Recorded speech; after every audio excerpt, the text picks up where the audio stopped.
എന്നോട് ഞാൻ പോയിരിക്കുന്ന അമ്പലങ്ങളിൽ ഒരു ഏറ്റവും ഇഷ്ടമുള്ള 10 അമ്പലങ്ങൾ, വീണ്ടും സഞ്ചരിക്കാൻ ഇഷ്ടമുള്ള അമ്പലങ്ങൾ ചോദിച്ചു കഴിഞ്ഞാൽ ഉറപ്പായിട്ടും ആ 10-ൽ ഒരെണ്ണം കൂത്താട്ടുകുളം മഹാദേവ ക്ഷേത്രമായിരിക്കും. ഇത് എൻ്റെ കാലപ്പഴക്കം 1000, 1500, 2500, 3000 ഒക്കെ പറയുന്നുണ്ട്. കൃത്യമായിട്ടൊരു കണക്ക് ആർക്കും അറിയില്ല.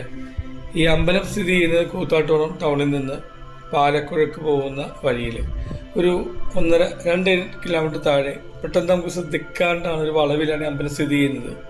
കാര്യമായിട്ടുള്ള തിരക്കോ, ആ നാട്ടിലെ ആൾക്കാരാണ് കൂടുതലും വരുന്നത്.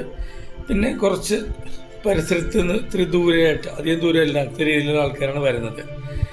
ശബരിമല സമയത്ത് ഇവിടെ വൈകുന്നേരങ്ങളിൽ സ്വാമിമാരുടെ തമ്പടിക്കലും ദർശനം കഴിഞ്ഞ് പിറ്റേ ദിവസം രാവിലെ പോകുന്ന ഒരുപാട് വണ്ടികളുണ്ടാവും.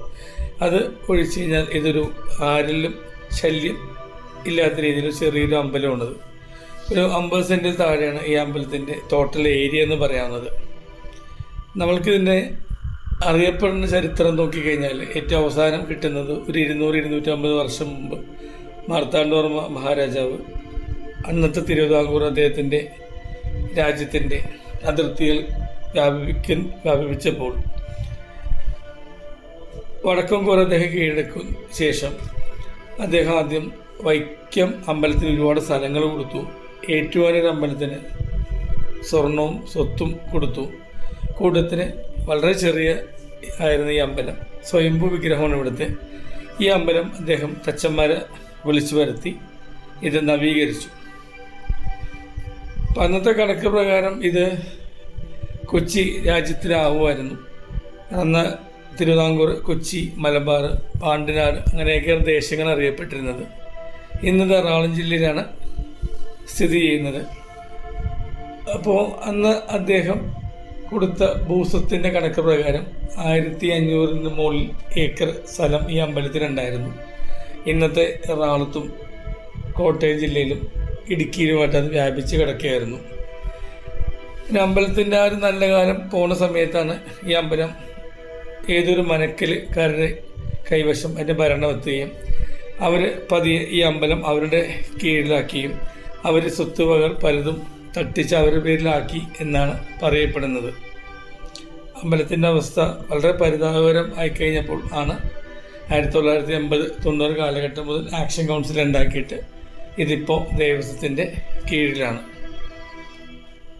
ഈ അമ്പലം നവീകരിക്കാൻ വേണ്ടി 5 കോടി രൂപ കേരള സർക്കാർ അനുവദിച്ചിരുന്നു.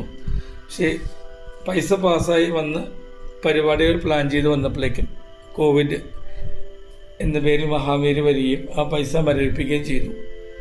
ഇപ്പോൾ വീണ്ടും അത് അനുവദിച്ചിട്ടുണ്ട്. അമ്പലത്തിൻ്റെ പുതുക്കിപ്പണി നടത്തിയത് നടക്കുമെന്ന് വിചാരിക്കുന്നു. ഈ അമ്പലത്തിൻ്റെ പുറത്താണ് ബ്രഹ്മരക്ഷസും നാഗദേവതകളുള്ളത്. അമ്പലത്തിനകത്ത് ശിവനും ദേവിയും ഗണപതിയുണ്ട്.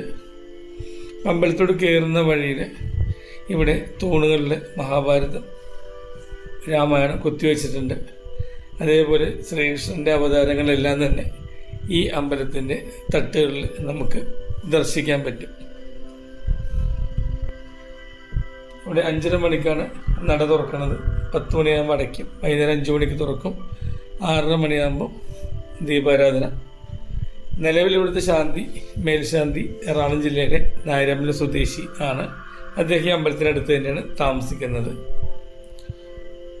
അപ്പോൾ ഇത്രയും പഴക്കമുള്ള അമ്പലം എൻ്റെ യാത്രകളിൽ ഞാൻ കേരളത്തിൽ വേറെ കണ്ടിട്ടില്ല. അപ്പോൾ ഈ അമ്പലത്തിൽ ചെല്ലുമ്പോൾ ചെറിയ അമ്പലമാണെങ്കിൽ നമുക്ക് കിട്ടുന്നൊരു ഫീലിംഗ് എന്ന് പറയുന്നത് അത് ആ ഒരു മനസ്സിന് സന്തോഷവും ഒരു പോസിറ്റീവ് എനർജിയും ആ വൈബ് അറിയണമെങ്കിൽ നമ്മൾ അമ്പലത്തിൽ പോവുക തന്നെ വേണം. ഇത് ഒരു 7 മണിയായ സമയത്തുള്ള അമ്പലത്തിൻ്റെ അന്തരീക്ഷമാണ്. ചുറ്റുമുള്ള വഴിവിളക്കും അമ്പലത്തിലെ ചെറിയ നീല വെട്ടത്തിലെ അമ്പലം കാണുമ്പോൾ ഭയങ്കര സന്തോഷമാണ്. അപ്പം അമ്പലത്തിൽ സ്ഥിരം പോകുന്ന ആൾക്കാർ ഇതൊന്ന് എഴുതിയിടുക. ഈ അമ്പലം നിങ്ങൾ പോകണം, എങ്കിൽ മാത്രം നിങ്ങളുടെ ദർശനം ഒരു പരിധിവരെയും പൂർത്തിയാവുകയുള്ളൂ. വരും കാലങ്ങളിൽ അമ്പലം പുതുക്കി പുതിയ രീതി നമുക്ക് കാണാമെന്ന് പ്രതീക്ഷിക്കുന്നത്. എന്നാലും ഇപ്പോൾ ഈ ഒരു പഴമയുടെ തനിവ് പോയി കാണുമ്പോൾ കിട്ടുന്ന സന്തോഷത്തിൽ വേറൊരു പ്രത്യേകതയാണ്. അതവിടെ ചെന്നാലേ അറിയാൻ പറ്റുള്ളൂ. ഈ പടിപ്പുരയും ഈ അമ്പലവും തരുന്ന ഐശ്വര്യം അതൊരു പ്രത്യേകതയാണ്. ഒരിക്കലെങ്കിലും പോവുക. Thank you. ബൈ.